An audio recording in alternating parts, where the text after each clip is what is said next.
Di balik layar keseruan bermain game terdapat proses kreatif yang kompleks dan panjang, mulai dari konsep yang masih samar hingga menjadi karya yang siap dimainkan.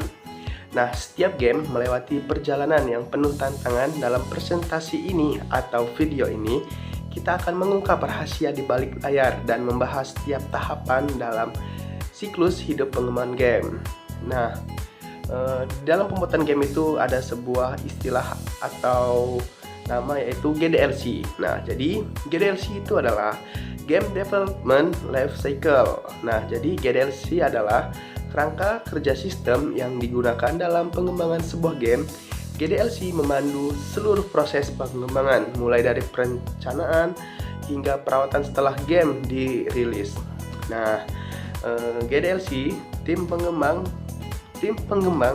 dapat memastikan bahwa setiap tahapan proyek berjalan struktur, efisien, dan menghasilkan game yang berkualitas sesuai dengan target yang diinginkan. Nah, tujuan GDLC adalah mengelola proses pengembangan secara terorganisasi, lalu mengurangi resiko kegagalan proyek, dan menjamin kualitas dan kepuasan pengguna sehingga memastikan proyek sesuai setelah jadwal yang dianggaran. Nah, lalu ada tahapan GDLC. Nah, yang pertama itu ada konsep perencanaan, pengembangan ide awal game seperti tema, cerita, dan genre. Lalu ada penentu target pasar dan platform game seperti PC, konsol, dan mobile. Nah, ada juga pembuatan game desain dokumen GDD. Nah, ini adalah dokumen yang menjadi panduan seluruh pengembangan. Nah, dan ada juga praproduksi. Praproduksi ini adalah perancangan detail teknis dan prototipe awal game. Lalu ada pemilihan alat dan teknologi seperti game engine, misalnya Unity atau Unreal.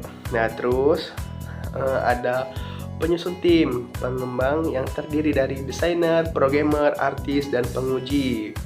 Nah, lalu ada produksi. Nah, pembuatan elemen game termasuk grafik, animasi, suara, dan level desain. Lalu penulis kode untuk mekanisme, gameplay, dan fitur lainnya. Nah, mengintegrasikan semua komponen menjadi versi awal game. Lalu setelah itu ada pengujian. Nah, pengujian ini biasanya itu ada identifikasi bug dan masalah teknis. Biasanya penguji performa game di berbagai perangkat, lalu play testing untuk mendapatkan umpan balik dari pemain. Nah, lalu setelah itu semua ada rilis. Nah, rilis ini adalah peluncuran game ke platform target seperti Steam, PlayStation, atau App Store. Lalu pemasaran dan promosi game untuk menarik perhatian audiens. Nah, lalu ada pemeliharaan dan pembaruan. Biasanya perbaikan bug yang ditemukan setelah dirilis, lalu menambahkan konten baru seperti DLC atau pembaruan fitur. Nah, yang terakhir itu untuk mendukung pemain melalui layanan pelanggan. Nah, teman-teman, dari semua itu kesimpulannya adalah GDLC adalah fondasi penting dalam pengembangan game yang memastikan setiap aspek proyek berjalan dengan lancar. Dengan mengikuti tahapan GDLC, pengembang dapat menciptakan game yang menarik, berkualitas tinggi, dan memenuhi ekspektasi pemain. Mungkin sekian materi singkat yang bisa saya jelaskan di video ini.